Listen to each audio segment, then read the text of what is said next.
Alright, so part 2 of probably a 3-part series maybe. And so I think initially we'll start with the lower. We'll install the JP Enterprises spring. We'll probably tear this lower apart, honestly, because I'm going to pull the plunger out of there. So with the JP Enterprises springs, the way they're set up is that they have, that's a spacer.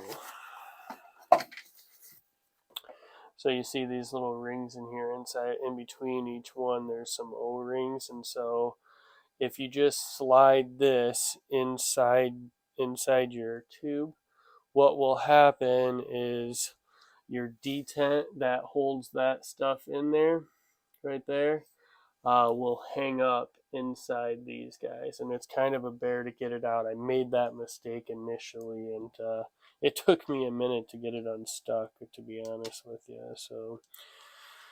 Um, so I definitely would recommend taking that detent out, because once you go JP Enterprises, silent captures, sounds cliche, but you won't go back to another system, to be honest with you. No.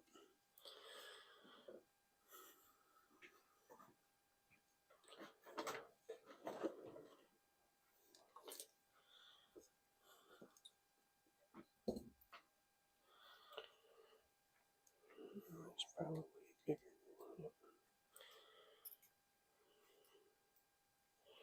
So I really like these Magpul Gen 3. I guess that's butt stocks. My brother has a Gen 1 on his gun, and it's actually really nice too. But if you have to have a rifle length gas system, or a rifle length buffer on your gun for that one to work. And this one here, you can be carbine set up. So what size is that?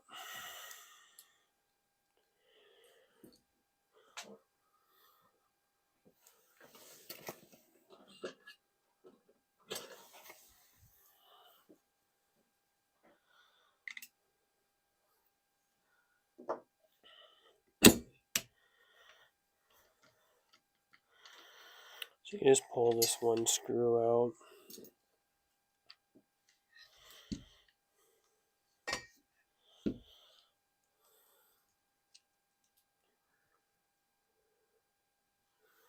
So that's how that comes out. As soon as you pull that out, you can get this thing off here. Oh, you have to do some.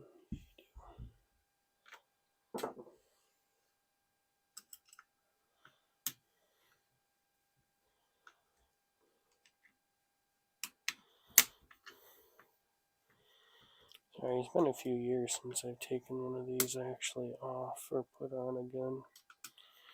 So I'm just kind of trying to refresh myself on how that comes off or on. There we go. Yeah, so you just have to loosen the screws a little bit. And I'm not sure which one it was, but it's kind of coming back to me a little bit. With the rifle one, you slide a rifle adapter on there, and so if you have a rifle length system, that's how that works. And then they did a very weak staging job on this, so if you guys are part of that crowd that really cares about that, it does have a little bit of a light stamp on that.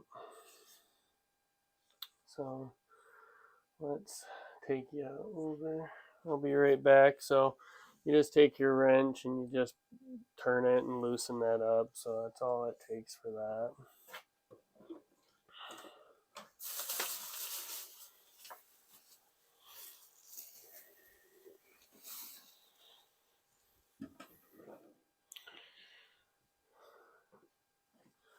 So DPMS pattern block. I think I bought this from Brownells. I don't remember it being that much money, so they're fairly cheap for that stuff.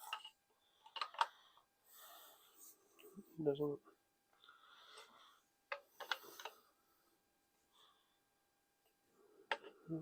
want to fit in there. Okay.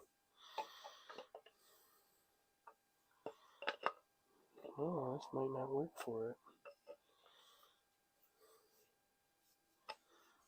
I guess I'm supposed to go this way.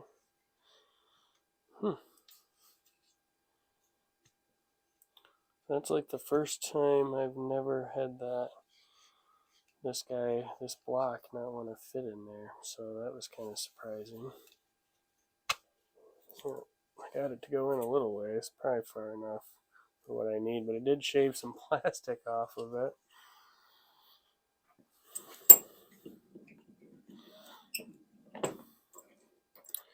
And any AR10 I've ever done or worked on, just a standard armorer's wrench will work on that. This is a Tapco. I actually like the Tapco one.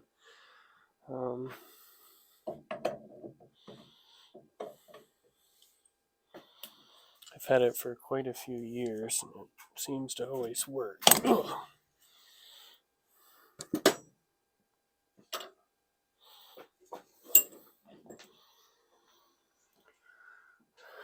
So I loosened that up. It's a lefty, righty tighty situation.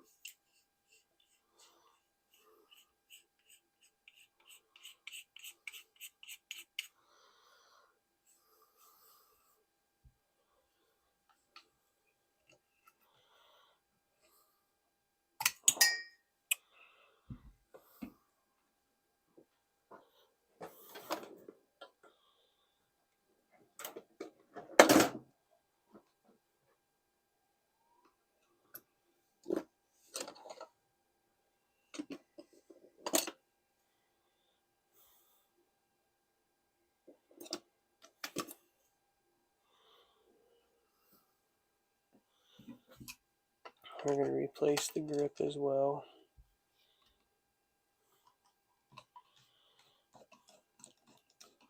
I'm not gonna lie, the grip screw was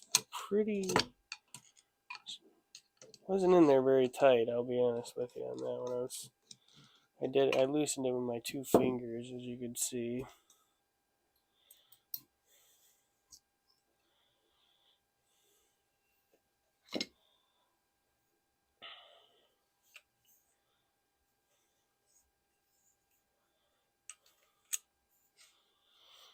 So we'll loosen the detent, or get it past where the detent comes out.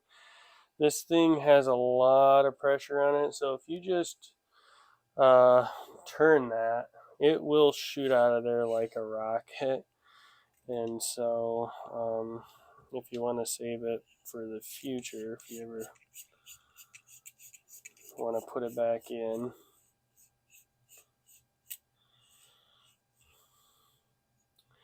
so you just have to tighten that back down, and then we'll go on to the next piece.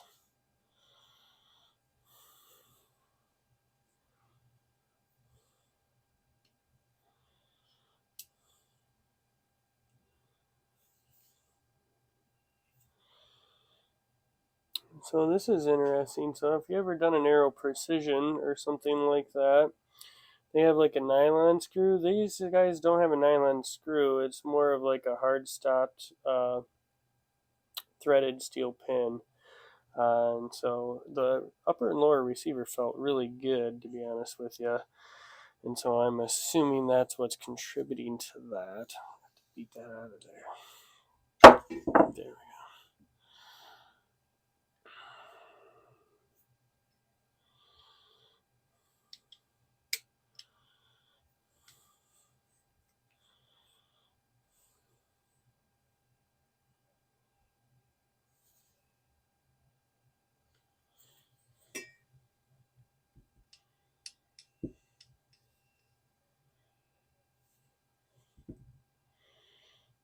Detent was in there pretty good. We should be able to get the safety out.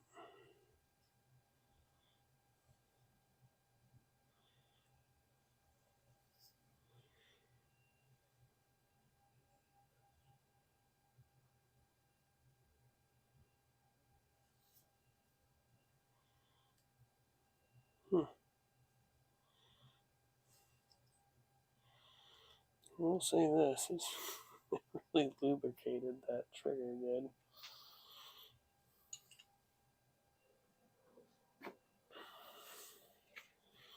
I don't know if I've ever seen one with that much. I'm assuming it's some kind of white lithium grease in there.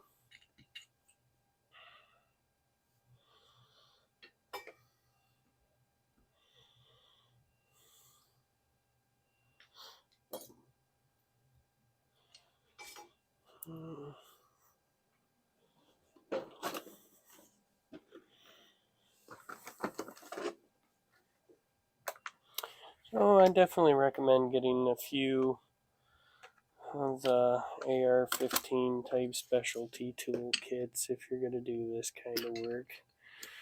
It will pay you dividends over time.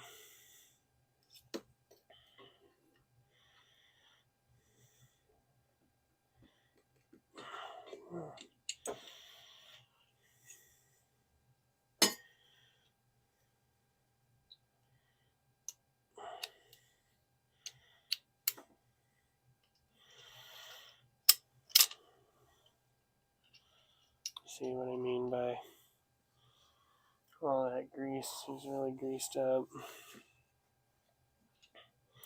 It almost reminds me of having like a JP Enterprises spring kit in it. It's got different color spring in here on the trigger and the hammer, so I'm assuming the one is a full power hammer spring, and it's got a softer triggers, and it does feel softer. The trigger spring does. It's probably pulling at like 2.5 or 3 pounds, I'm assuming.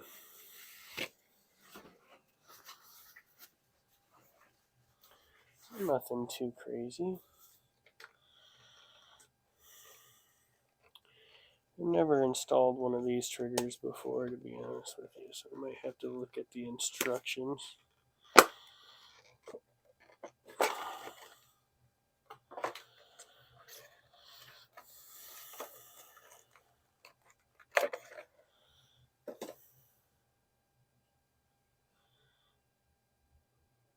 Remove screw.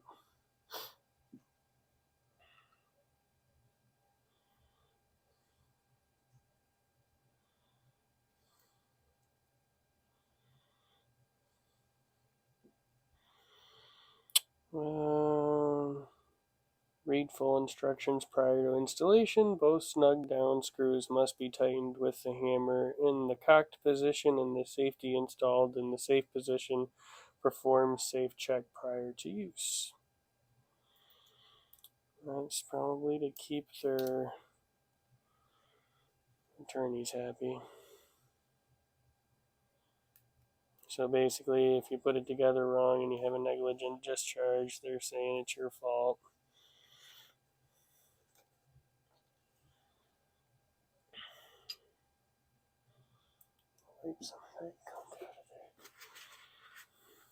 There is a lot of lithium grease inside there.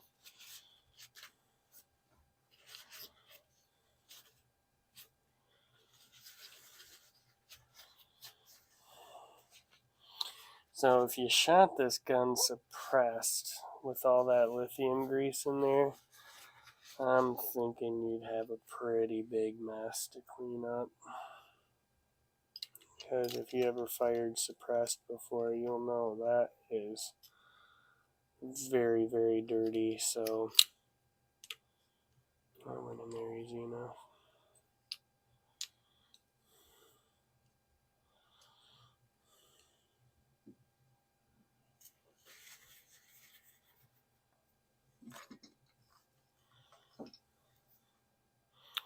Alright, so my other gratis didn't come in, so I am going to borrow one from a different gun.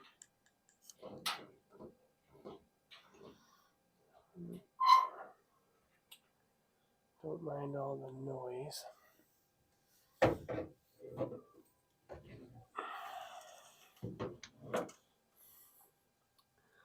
So this is the 224 Valkyrie I was talking about.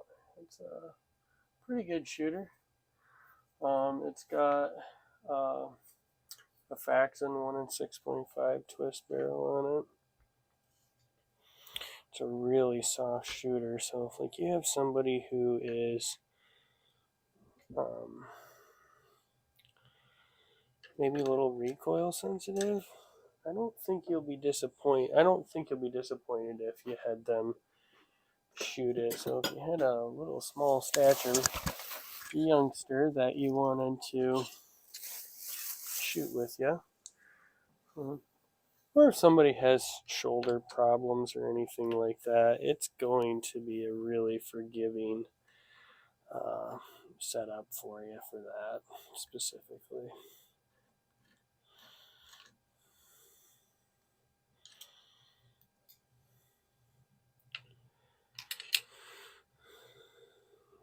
Set that spring there. And we're gonna tuck the new one in.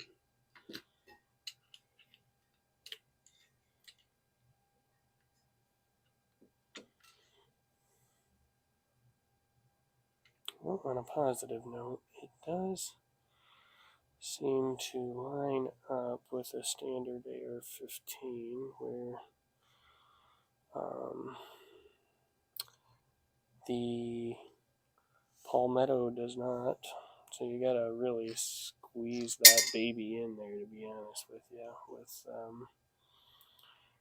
So just to give you a heads up, crap, I need to stick some grease or something on there.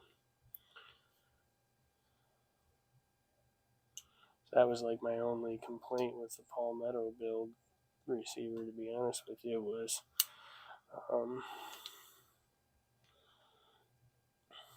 that guy was a little bit of a bear to put in there, I'll be honest with you on that one.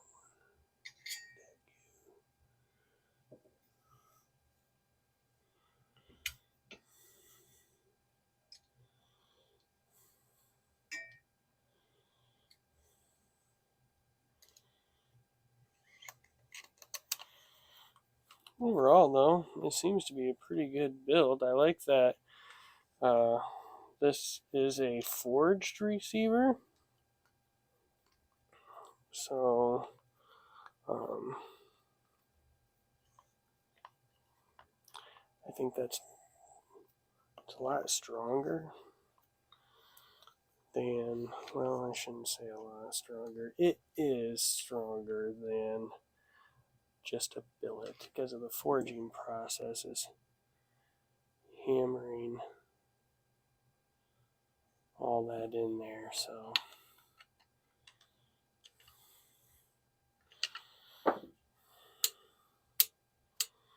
we have a safety again that works.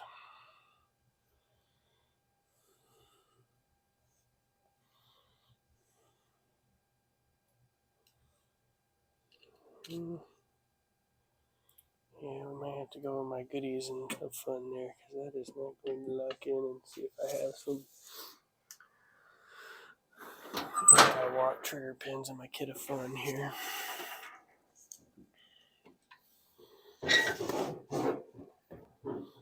So if you get into building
If anything, I just taught you what not to do.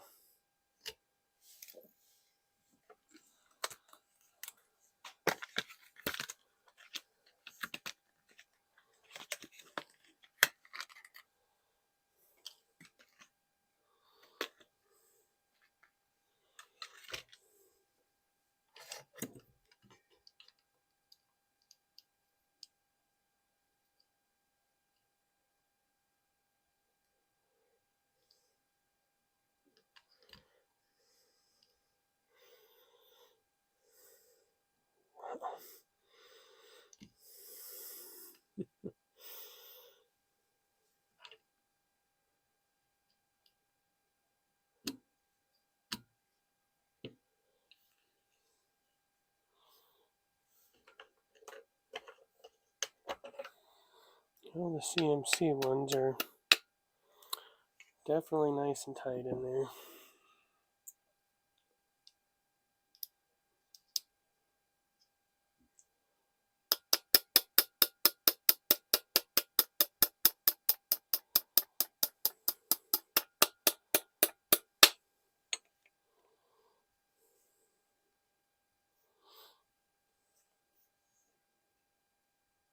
Got some weak anodizing on this guy, thinking, nope, that's perfect.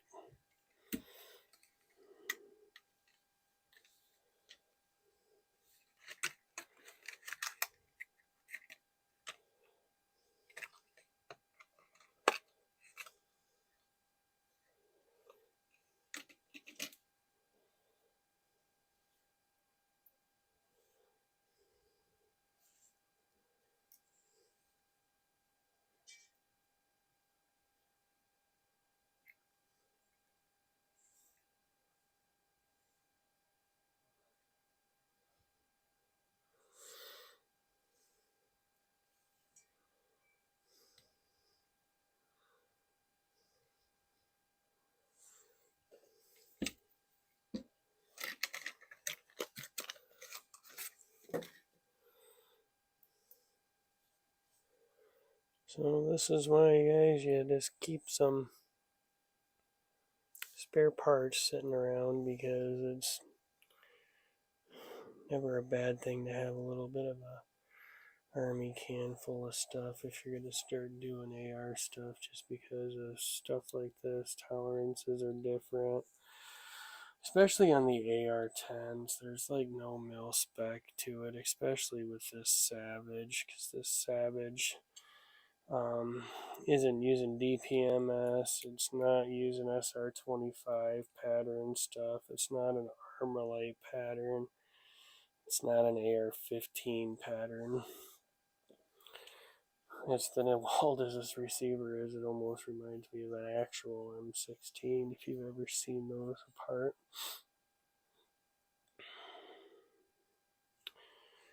Alright.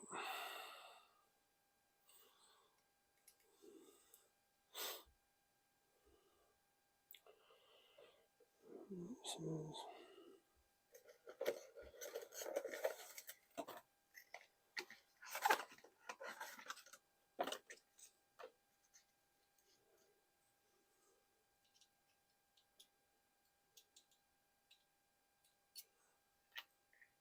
there's two Allen screws in the box.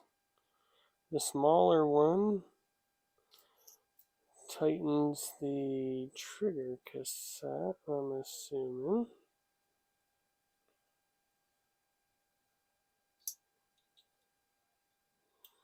It says just screw them down until they're snug.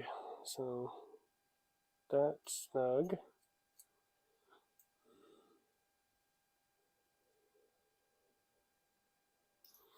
I'm just using my index finger and my thumb, so doesn't probably need to be cranked down too hard. That's really light.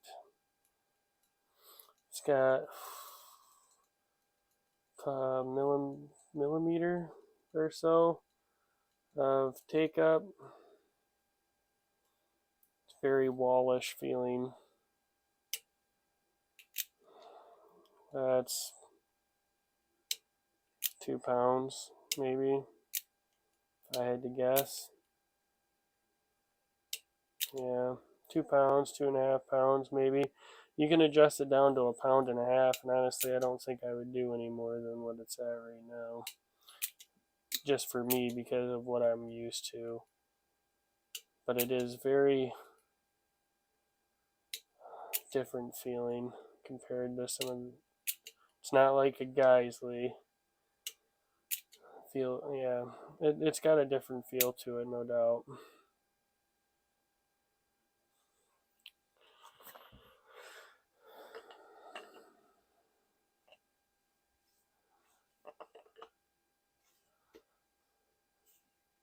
So we just need to tighten this guy down now.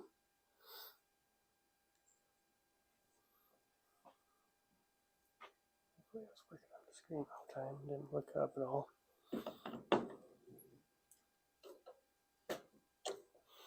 We'll have to review the footage.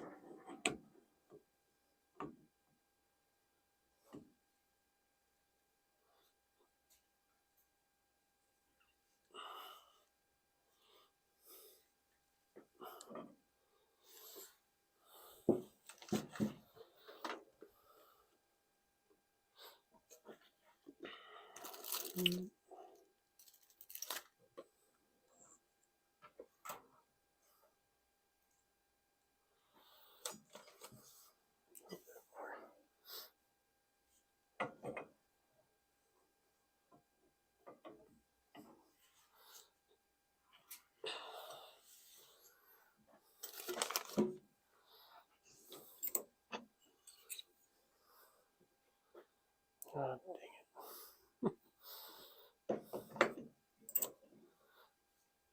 So don't forget while you're doing this to pay attention. Make sure your buffer tube's straight while you're cranking it down. I'll get you. So as you can see, I wasn't paying attention and I got her a little crooked.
That's better.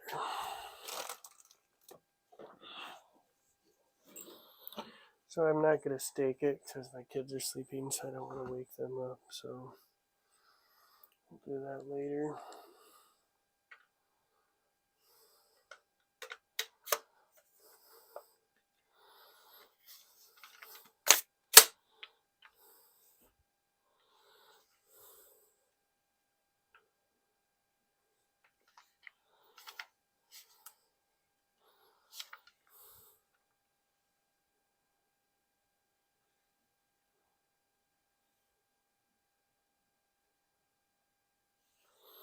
Maybe canted just a tiny bit.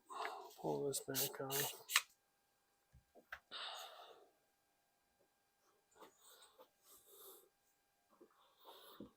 When in doubt, do it again.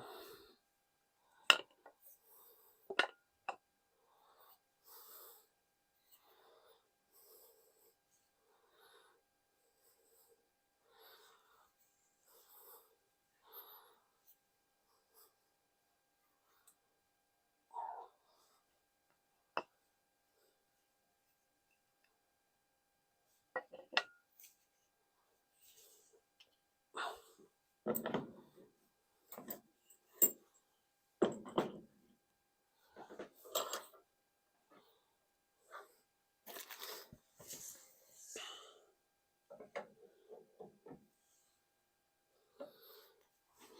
you do this kind of stuff, you don't have to be in a super rush. If you have to do it in a super rush, I'd just tell you not to do it. And wait and give yourself proper time so that way you don't have to stress and make mistakes, or do it when you're tired like myself in the middle of the night.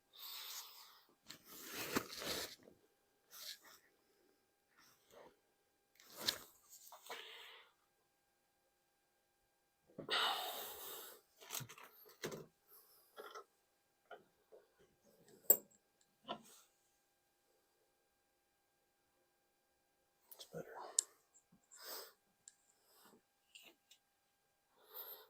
That's the only problem with my setup there. That block's in there hard. Interesting to see. It comes with a PMAC, but I wonder how tight it is. There we go. Now we're straight.